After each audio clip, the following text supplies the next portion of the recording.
Hola, ¿qué tal? Bienvenidos a mi canal. El día de hoy vamos a hablar de derecho inmobiliario. Una área muy importante, un área que se descuida porque desgraciadamente en México, bueno, no sé en otros países, aquí utilizamos a los abogados ya cuando se hizo una transacción. O sea, no tenemos la filosofía, la psicología o uso y costumbre o la forma de proceder de prevenir antes de lamentar en cuanto a lo que viene siendo algunas acciones y negociaciones. Luego entonces yo te recomiendo como abogado, como también como emprendedor, que tengamos siempre a un fiscalista, un contador, un abogado, un mercadólogo como parte de tu equipo de poder, y en este caso el derecho inmobiliario lo que nos aconseja es que tengamos primero un abogado para que nos diga si vamos a hacer una buena transacción o vamos a hacer un buen trato para poder llevarlo a cabo, y si no, mejor cancelar y no hacer ningún depósito. Hoy por hoy hay muchos fraudes, de verdad, me hablan mucho por teléfono de otras ciudades. Yo radico actualmente en Cancún, me hablan de otras ciudades de la República donde se les vende bienes raíces, terrenos de inversión, tiempos compartidos, paquetes de agencias de viajes que no tienen que ver con lo inmobiliario, pero es un ejemplo de cómo la gente hace depósitos, genera tratos, contratos y convenios sin saber qué es lo que va a hacer. Entonces, te lo voy a resumir en 5 puntos importantes dentro de lo que viene siendo el derecho inmobiliario, qué es lo que se lleva a cabo, porque es la parte donde los brokers o los asesores inmobiliarios, asesores de inversión o los que están en el corretaje, pues lo tienen como demasiado débil y a veces hacen contratos o tratos mal hechos. O en un momento dado, ustedes posiblemente ya saben de algún familiar o alguien que hizo un contrato, un trato o una negociación mal hecha. El primer punto que tenemos que tener consciente es que viene siendo el siguiente: todo trato se debe de llevar a un contrato, nada de palabra, y previamente a llevar a cabo ese trato, que estén respaldados con su jurista, con su abogado, con su asesor inmobiliario, pero que sea de preferencia licenciado en Derecho, porque no todos los asesores inmobiliarios, y no quiero hablar mal de ellos, no todos tienen los conocimientos legales y técnicos, jurídicos y repercusiones que existen dentro de las leyes cuando se hacen cierto tipo de contratos. Entonces, un contrato bien hecho es posterior a un buen trato, pero el contrato afirma y reafirma, si está ratificado con testigos y con huellas dactilares o digitales, como le quieras llamar tú, bien hecho y con todos los puntos y cláusulas importantes, hasta de penalización por si una de las partes se echa para atrás. Entonces, posterior a los contratos existen los convenios. Los convenios son acuerdos hechos a modo,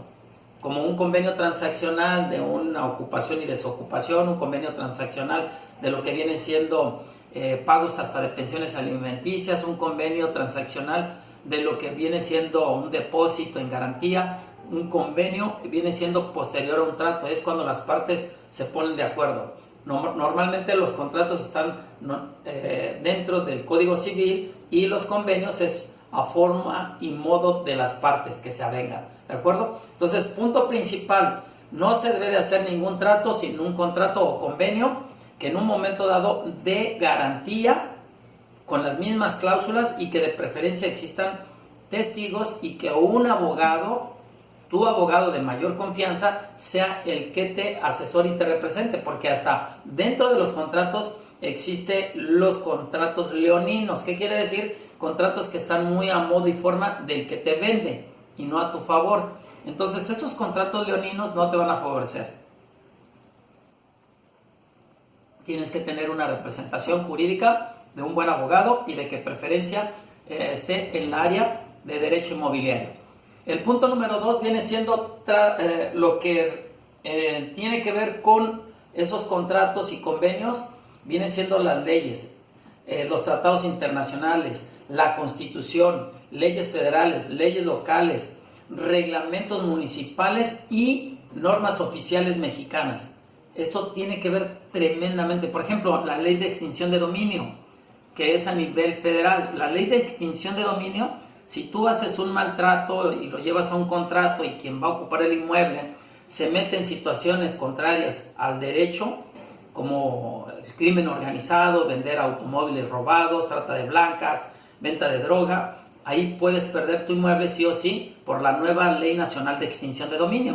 Posiblemente si tú me ves en otro país exista una ley parecida, pero es en donde le quitan el inmueble al propietario por meter gente que en un momento dado se dedica precisamente al crimen y no necesariamente a vivirlo y ocuparlo para un fin o destino legal, ¿no? Entonces, conocer de fondo o tener un abogado que te represente para que ese contrato o ese convenio cumpla con los fundamentos legales y que esté bien articulado y que esté con todas las cláusulas legales como el proemio, las firmas, los artículos, las cláusulas de penalización, las declaraciones previas de qué inmueble se está negociando y en dónde se acredita la propiedad, cómo se acredita la personalidad. Eso es importante, pero tiene que ser con respecto a las leyes federales, internacionales, locales, municipales y las normas oficiales mexicanas.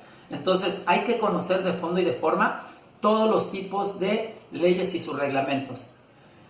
Dentro del derecho inmobiliario, el tercer punto viene siendo las 21 formas de hacer negocios en bienes raíces. ¿Por qué? Porque cuando se lleva a cabo una renta, un traspaso, una compra, un crédito, un remate, una inversión, un fideicomiso, es necesariamente importante que tu abogado sepa cómo se va a llevar a cabo y que conozca las leyes y fundamentos que se estipulan en ciertos códigos, leyes, normas jurídicas o normas oficiales mexicanas. Entonces, en el caso de México, mexicanas, ¿no? Entonces, es importante esa parte dentro del derecho inmobiliario. Punto número 4, hablamos de la administración inmobiliaria. De hecho, existe la ley en condominio, aquí en Cancún. La ley en condominio tiene que ver mucho cómo se va a usar, quién va a ser la asamblea, cómo en un momento dado existe un reglamento, cuándo es un acto constitutivo, cuándo en un momento dado se tiene que pagar las cuotas, qué incluye las cuotas, infinidad de cosas. La administración inmobiliaria es muy importante dentro del derecho inmobiliario. Entonces, si te dedicas a la administración inmobiliaria, lee esa ley, lee los reglamentos municipales como el de ecología, el de limpia o trata de residuos y cosas que tengan que ver con el inmueble. Porque si nada más eres administrador y no conoces la ley, entonces vas a tener problemas por falta del conocimiento. Y la falta del conocimiento de la ley no te exime del cumplimiento de la misma. Entonces, sí o sí, administres un inmueble o administres todo lo que viene siendo un edificio, requieres conocer la ley en condominio y las leyes que en un momento dado rotan alrededor de ese inmueble, como la de urbanización, la del reglamento en condominio que ya dije, el reglamento como tal, la ley de construcción, la ley ecológica y otras que están dentro de la municipalidad, de tu localidad donde vivas, ¿no? Y el número 5, el punto que no viene siendo precisamente el más importante, pero sí necesario cuando se tiene que llevar a cabo una denuncia o una demanda. Ahí sí requieres un tigre para poder hacer eso, porque cuando se trata de denunciar, ya no es con esa maña que antes se hacía, que a las escondidas, que una averiguación previa, que en la secrecidad y todo eso. No, ahora son carpetas de investigación, en donde hay que llevar a cabo todos los elementos que ya no se llaman pruebas, se llaman precisamente evidencias. Y en esa denuncia, que es penal, o en la demanda, que es de carácter civil o puede ser hasta mercantil, previo a lo que viene siendo esto, pues puedes hacer acciones extrajudiciales, ¿no?